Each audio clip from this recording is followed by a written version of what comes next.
अस्सलाम वालेकुम। वेलकम है आप सबका हमारे यूट्यूब चैनल पे। आज हम जिस टॉपिक के बारे में बात करेंगे वो है नोमेनक्लेचर और ड्रग्स। नोमेनक्लेचर और ड्रग्स को समझने के लिए हमें ये समझना लाजमी है कि नोमेनक्लेचर बेसिकली किसे कहते हैं।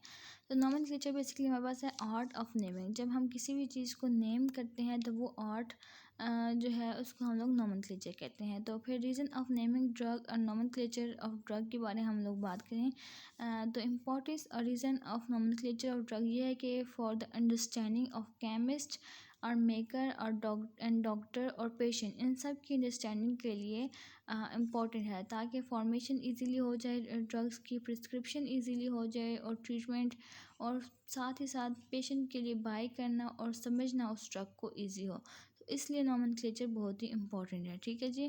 चूँकि तीन तरह के लोगों का ड्रग्स से वास्ता पड़ता है, एक केमिस्ट है मेकर का, दूसरा डॉक्टर का, तीसरा पेशेंट का। तो इसलिए जो है ड्रग को तीन तरह के नाम दिए जाते हैं। फर्स्ट इज़ केमिकल नेम दिया जाता है, दूसरा जो नाम दिया जाता है वो ड्रग को वो जेनेरिक नेम होता है, तीसरा नाम जो होता है वो ट्रेड नेम होता है। सो हर कोई ड्रग, कोई भी ड्रग हो उसके तीन नाम होते हैं, एक केमिकल नेम होता है, दूसरा जेनेरिक नेम होता है और तीसरा ट्रेड नेम होता है। अगर हम लोग केमिकल नेम के बारे में बात करें तो केमिकल नेम बेसिकली रेफर करता है एग्जैक्ट केमिकल स्ट्रक्चर, कि एग्जैक्ट केमिकल स्ट्रक्चर क्या है उस ड्रग का, उसके साथ डील करता है, तो वो केमिकल नेम होता है। ठीक है जी। केमिकल नेम्स होते हैं वो जो होते हैं लेंथी होते हैं और साथ में कम्प्लेक्स होते हैं, क्योंकि केमिकल स्ट्रक्चर को रिप्रेजेंट करते हैं, और फॉर नॉर्मल पीपल जो है ये समझना एक लेंथी हैं और कम्प्लेक्स बहुत होते हैं। ठीक है जी।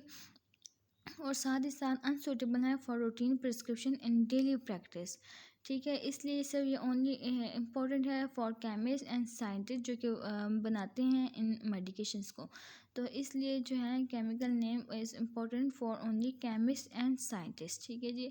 उसके अलावा रूटीन प्रिस्क्रिप्शन में भी काम नहीं आते और ये लेंथी और कम्प्लेक्स होते हैं, इस वजह से पेशेंट्स का समझना भी मुश्किल होता है। तो हम लोग केमिकल नेम्स के बारे में बात करें तो एस्पिरिन जो कि बहुत ही कॉमन ड्रग है, उसका केमिकल नेम है एसिटाइल सैलिसिलिक एसिड।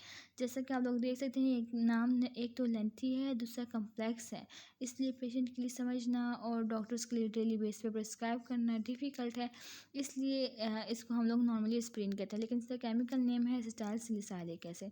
दूसरी बहुत ही कॉमन ड्रग है पैरासिटामोल, इसका जो केमिकल नेम है वो है एन एसिटाइल पी माइनोफिनोल। ठीक है जी। तो ये था बेसिकली केमिकल नेम के बारे में। अभी हम लोग बात करते हैं ड्रग के जेनेरिक नेम के बारे में, फिर उसके बाद हम लोग बात करेंगे ट्रेड नेम के बारे में। जेनेरिक नेम के बारे में बात करते हैं तो जेनेरिक नेम को ऑफिशियल नेम भी कहते हैं। ठीक है जी।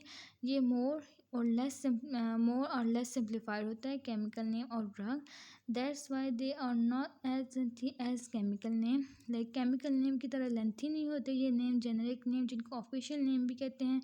उसके अलावा ये इतने शॉर्ट भी नहीं होते जितने कि ट्रेड नेम्स होते हैं। जो हमारे पास जेनेरिक नेम या ऑफिशियल नेम की जो एग्जांपल्स हैं वो हैं एस्पिरिन, दूसरी एग्जांपल है एम्पिसिलिन और तीसरी एग्जांपल है पैरासिटामोल। पैरासिटामोल के हम लोगों ने आप लोगों को केमिकल नेम बताया एनिस्टाइल पी माइनोफिनोल। तो as compare to that name paracetamol is short, but लेकिन अगर हम ट्रेड नेम की बात करें तो ट्रेड नेम मोर सिंपल होते हैं as compare to generic name और ऑफिशियल नेम। ठीक है, ये तीसरे टाइप के नाम जो आ जाता है जो हम लोग ड्रग को देते हैं वो आ जाता है ट्रेड नेम। ट्रेड नेम्स को बेसिकली कमर्शियल नेम्स भी कहते हैं, इसके अलावा प्रोप्राइटरी नेम्स भी कहते हैं और ब्रांड नेम्स भी कहते हैं। ठीक है जी। क्योंकि ये एक स्पेसिफिक ब्रांड के साथ एसोसिएटेड होते हैं और कमर्शियली यूज़ किए जाते हैं, इसलिए इनको कमर्शियल नेम, प्रोप्राइटरी नेम और ब्रांड नेम्स भी कहते हैं। इसके अलावा इनका मेन जो मोस्टली इनको कहते हैं वो ट्रेड नेम्स हैं। ठीक है जी। These names are given to drugs by manufacturer. ठीक है जी। मैन्युफैक्चरर या सेलर के थ्रू दिए जाते हैं to the specific drug preparation. Every drug preparation को एक ये नाम देते हैं, वो मैन्युफैक्चरर या सेलर के थ्रू दिया जाता है। ठीक है जी।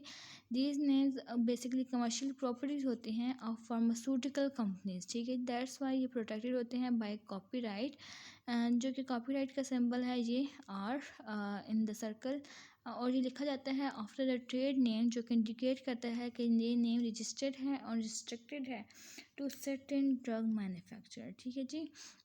तो ये नेम जो है कोई और ड्रग बनाने वाला या कोई और मेडिसिन, अगर कोई और बंदा मेडिसिन बना रहा है तो वो सेम ट्रेड नेम नहीं दे सकता, इवन दो फार्मूला और सारा कुछ सेम हो, but still same trade name नहीं दे सकता, क्योंकि ट्रेड नेम इज़ बेसिकली वो कमर्शियल नेम है और कमर्शियल प्रॉपर्टी होती है फार्मास्यूटिकल कंपनीज़ की। तो बेसिकली अभी हम लोगों ने बात की के ड्रग्स के बेसिकली 3 नाम होते हैं, केमिकल नेम, जेनेरिक नेम और ट्रेड नेम, और हर किसी के बारे में हम लोगों ने फिर डिटेल में बात की।